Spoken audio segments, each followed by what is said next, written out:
Bonjour, c'est Christophe de phytosoin.com. Comment diminuer le stress avec les plantes?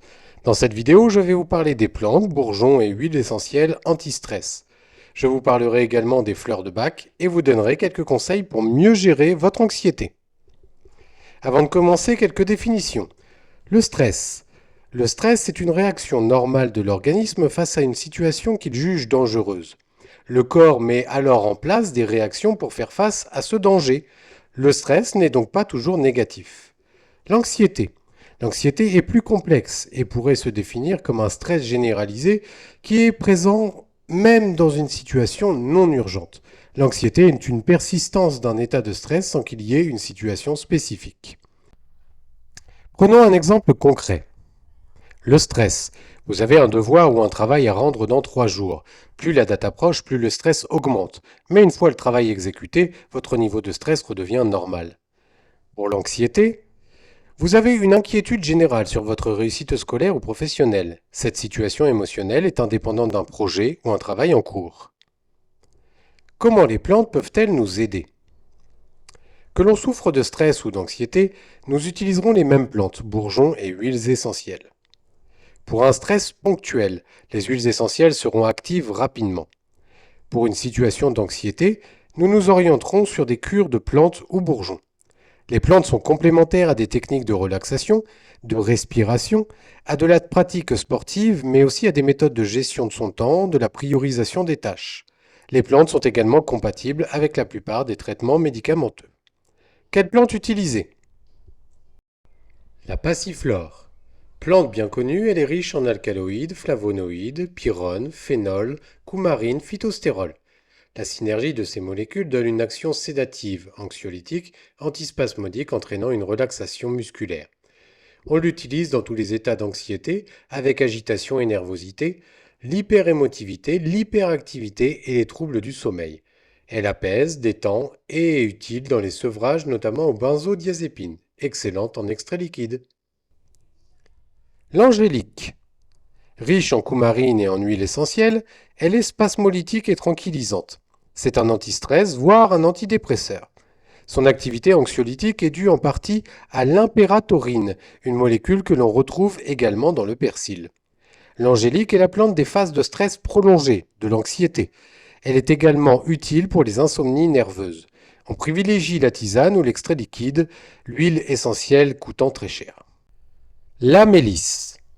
Sainte Hildegarde de Bingen, qui est considérée comme une des premières naturalistes, disait de la mélisse qu'elle est à donner à celles et ceux qui n'ont plus le goût d'aimer.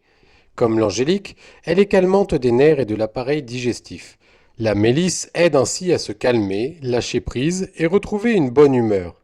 Elle est considérée comme anxiolytique et même légèrement antidépressive. L'aubépine.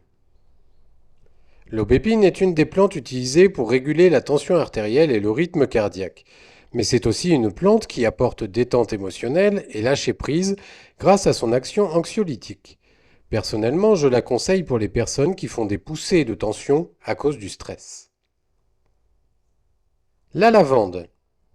Encore une plante apaisante, anxiolytique et à plus haute dose sédative. Elle a une excellente efficacité chez l'enfant tout en étant parfaitement tolérée. C'est typiquement ce que je propose pour un enfant ou un ado qui est stressé par l'école ou le collège. Très utile aussi en cas de cauchemar. Le houblon. Les cueilleurs de houblon avaient la fâcheuse tendance à somnoler pendant leur travail. Pas étonnant puisque le myrcène, contenu dans les cônes, est sédatif et décontractant musculaire. On le conseille généralement au moment de la ménopause car il a une activité hormonale marquée. J'aurais pu citer également des plantes comme le tilleul, l'avoine, la matricaire, la marjolaine, le millepertuis, la verveine ou encore l'ortie. Les bourgeons sont également efficaces. Voici les plus intéressants. Les jeunes pousses d'aubépine.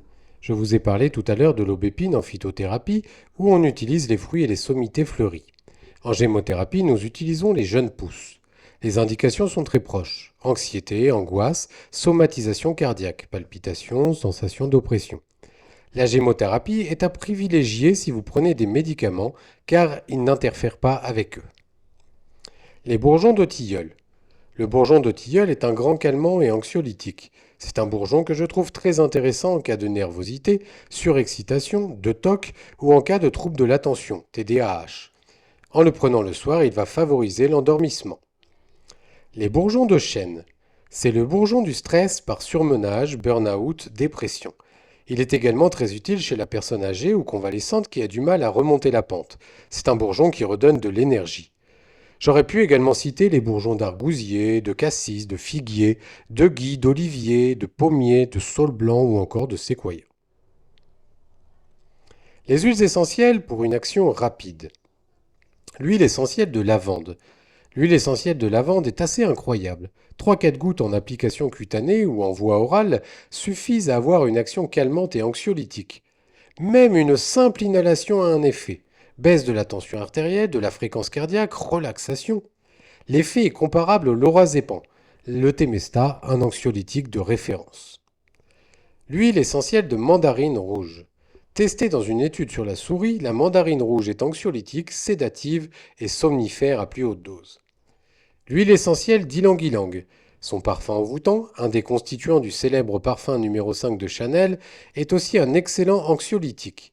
L'ylang-ylang contient notamment de l'acétate de linalyle, qui est un calmant, sédatif et anesthésiant local, à utiliser plutôt dilué. J'aurais pu citer également l'huile essentielle d'angélique, de mélisse, de sauge sclarée, de petits grains bigarade, de géranium, de bois de rose ou encore de lemongrass. Comment bien utiliser ces plantes? Pour gérer l'anxiété et le stress chronique, il est nécessaire de prévoir des cures suffisamment longues et régulières. Une prise quotidienne, 2 à 3 fois par jour, et sur au moins 3 semaines, permet d'avoir les premiers effets. Il est toujours préférable d'utiliser une synergie de plusieurs plantes et ou de bourgeons. Un mélange est toujours supérieur à une plante prise seule. Le risque d'effets secondaires diminue également. Vous trouverez sur notre site phytosoin.com une multitude de préparations prêtes à l'emploi. Le lien est en description. Les formes galéniques sont nombreuses, extraits fluides, tisanes ou gélules. La forme liquide est la plus active. La première prise doit être faite au réveil, à jeun, avec un grand verre d'eau. Les huiles essentielles permettront une action rapide. Vous pourrez par exemple les appliquer sur le plexus solaire, les poignets, le pli du coude avant une situation de stress. Les applicateurs avec billes sont pour cela très intéressants parce qu'ils permettent une application rapide et simple. On peut aussi utiliser les huiles essentielles en massage. Dans ce cas, on les dilue dans une huile végétale comme l'huile d'amande douce. On peut aussi acheter des huiles de soin prêtes à l'emploi. Les fleurs de Bach. Les plantes, bourgeons et huiles essentielles sont efficaces pour agir sur les symptômes du stress. On peut également agir sur le mental par des techniques de relaxation, l'acupuncture, la sophrologie, mais aussi les fleurs de Bach. Les fleurs de Bach sont des élixirs floraux mis au point par le docteur Bach.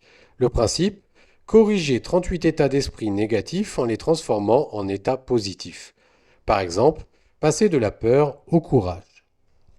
Les fleurs de Bach, pour qui? Pour tout le monde, y compris les enfants, avec toutefois 2 conditions. Il faut être conscient que l'on est dans un état d'esprit négatif.